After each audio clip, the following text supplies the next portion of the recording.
So, Malmö, here we are, virtually, TEDxMalmö. Brilliant to be here. Of course, this is a picture of me. Look at me there. It's the picture of the back of my head.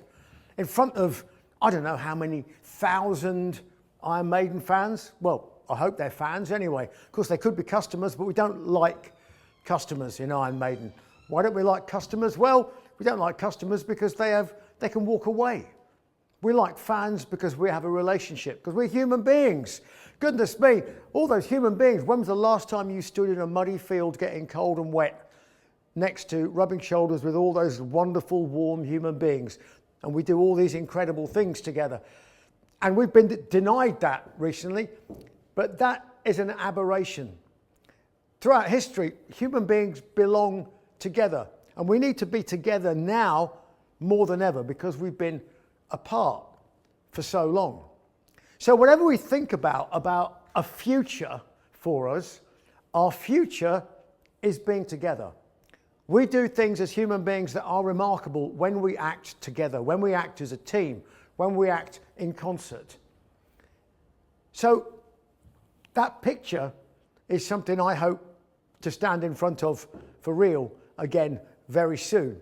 And that is my future. And in fact, that's also my past.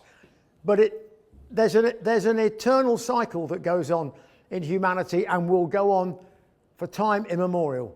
We belong together. We like being together. It's actually why we exist. We exist for families. We exist for people. We exist for having fun. And eventually, we will pass on to whatever happens next. And that is our future too. And we need to deal with all of those things. Those are all social things. But of course, technology marches on, and we think that the future is technology. The future is humanity. And technology has to be our servant. We are not slaves to technology, and we will need to deal with those problems as they come up with AI and everything else. It's important to remember, we're the boss here. Technology is here to serve us, to make our lives better, to enable us to do stuff like that. Now, I've had a funny relationship with technology.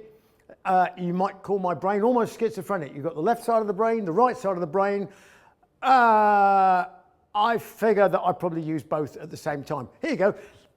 Here's another side of me. Look at that. Look at me looking terribly noble in front of a good old fossil fuel burning size 15 boot carbon footprint. There you are. It's a 747.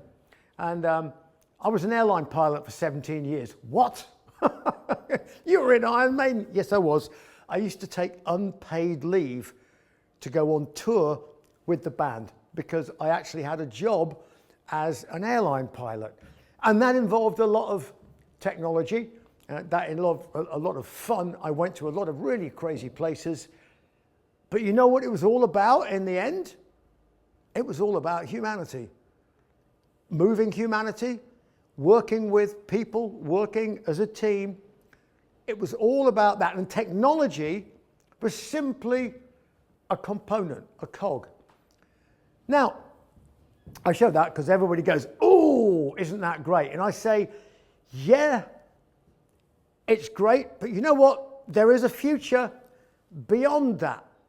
So take a look at this. Here's a potential future. I actually invested in this project. Let me see, when you had to have some kind of little inspirational idea, you had to have belief in this project. I invested in this project. This is real, by the way. This is not Photoshop. This is the world's largest aircraft. And the company, HAV, that I invested in, well, we're aiming for zero carbon flight. Yes, you heard it right. Zero, not net zero, not offsetting, not anything else. Zero carbon flight.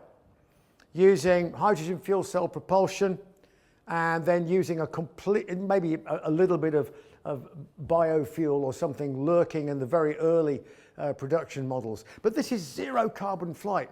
I've been invited to go to the North Pole on a little expedition to take people, punters, people who would pay to go on a trip to the North Pole in a vehicle like this, come back again in 36 hours in an ensuite bedroom, zero carbon flight. A vehicle that leaves no trace. A vehicle that enables trade, Yes, that word trade, actually people trading with countries like in Africa that need to trade, and yet we in the West, we say, oh my God, I'm so guilty about all those food miles and all that carbon. Tell that to the people in Africa who are starving because we feel guilty about importing their produce. But there's a solution. Use technology to create zero carbon flight freighters that will take stuff from the farm direct to the factory. You don't need trains, you don't need cars, you don't need buses, none of that stuff to move the produce around. That's a vision of the future. Here's another project I'm interested in. Look at this, bang, zing. Okay, it's an artist's impression. We're actually flying this vehicle at the moment. It is, in fact, even though it's got a propeller on the back, the vehicle we're flying, okay, it's the world's first edible drone. Well, what use is that? Well, that kind of got me going. I met the guy. I'll get to this later about pubs. I spent a lot of my life in pubs. I wrote books in pubs. I had business meetings in pubs. I'm not always drunk, I should add, but you know, the beer is also an added byproduct, shall we say. So I meet a guy in a pub and he goes, do you know what that is? And he holds up this piece of structure. I said, well, it looks like a bit from the inside of an aeroplane, of the inside of the wing. He said, exactly. He said, and you could eat it. I went, what? He said, yeah, made of compressed plant material. I said, well, that's wonderful. Well, what's it for? He said, He said, do you know that in the first 2 weeks of a natural disaster, there are no helicopters, no ships, no planes, no airports. Everything is chaotic. People are starving in little communities everywhere. This is the solution. I said, what is it? He said, it's a biodegradable glider that costs about $600, and everyone will feed 50 people for 1 day. Throw it out of the back of an airplane, it'll glide for up to 30 kilometers, GPS guided to wherever it needs to be. It breaks open, it is full of food and or medicine and or whatever you need. Because the postman can come every day. You can throw 20 or 30 of these out of the back of a Hercules C-130, each going to multiple destinations. I went, how cool is that? And it's so cheap and it's easy. So we're flying this and test flying it at the moment. But wait a minute. The world goes, oh, what's the future? Oh, a zero carbon flight flying Amazon warehouse comes over London, the airship, and drones go out and come back and go out and come back and recharge on board the airship, electric, zero carbon, clean energy, and or one of these things goes and flies over Africa and chucks out aid out the back, zero carbon, bam, bam, bam. You know, honestly, the mind is a limitless thing. One of the things is, of course, you have to have the vision to imagine it. Now, back to more mundane things. I did talk about the pub. Here is a beer. A picture of the label of a beer. We've just sold 30 million pints of this beer worldwide. I'm very proud of it. I'm a consumer, and lots of Iron Maiden fans are, but we brought this beer out. I want to say this because the future is also traditional as well. And if you want something that is a product which is just about as green as you can be, it's beer production. There's virtually nothing in the production of beer which is wasted.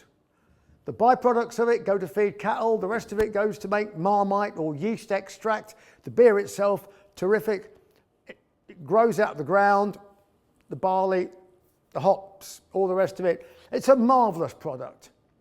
But of course, we can use this and make it locally, and now we're doing that in different countries around the world, Trooper beer.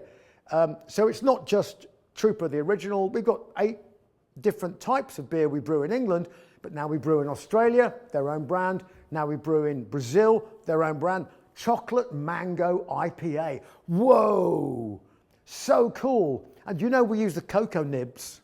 The husk of the cocoa shell has 9 times more caffeine than coffee. And it has all these wonderful bioflavonoids. This is beer that makes you smarter, up to a point.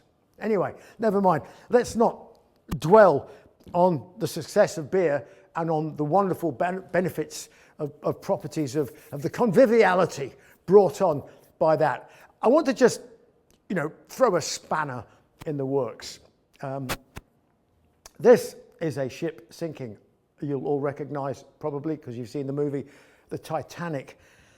What happens when things go horribly wrong? Imagine you are sailing into the future and suddenly the world hits the buffers.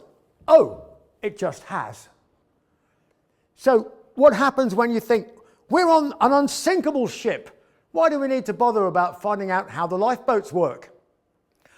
We're on an unsinkable trajectory going to the future until a pandemic, and then suddenly everybody goes, whoops, oh my God, all this stuff is going horribly wrong. You need to take a step back. You need to think, not what can we not do? Oh my God, we can't do this, we can't do that, we can't do that. All is doomed. You can't do that. What you must do is take a view and say, what can I do? What can I do today that will make a difference? What can I do tomorrow that will make a difference? What can I do with other people where we could all make a difference and create something? We have to do things differently because normal things won't work in this environment. And what I've discovered is that is a wonderful, it's like nature's cattle prod. Apply more voltage, right? Suddenly you think of ideas because you have to. You think of those ideas because you have to. And then you realize that when the world returns to what we perceive of as being normal, the ideas that you came out with when the world was not normal, actually some of those ideas are pretty good in their own right. You think, why didn't I think of those ideas before? Think of it as a gift. I had cancer 5 years ago, and it was pretty hard for the first week or so to think of that as being a gift. But actually, in hindsight, it was. I had osteoarthritis in my left hip, and I battled against it for 1.5 years and grunted in pain and all the rest of it. And then I took inspiration from Lewis Hamilton, who, under the safety car, when there's an accident or something, he comes in, changes his front wing, changes his tyres, out on fresh rubber, ready to go. He's not intending to lose the race. He's intending to win the race, and that's his plan. So when I had cancer, I was not intending to check out anytime soon. I realised it was a possibility, but there was nothing. I cannot change that outcome if that outcome was going to be that. What can I do? I can make a plan. I can make a plan for the future. I can make a plan for, let's go and start the process of learning to fly a 747. Let's do the ground school. Let's lay the groundwork. Let's assume I'm going to be able to do that because I came back and flew a 747 on the tour after I came back from cancer. Let's have a look at this guy. Winston Churchill. Controversial figure for some.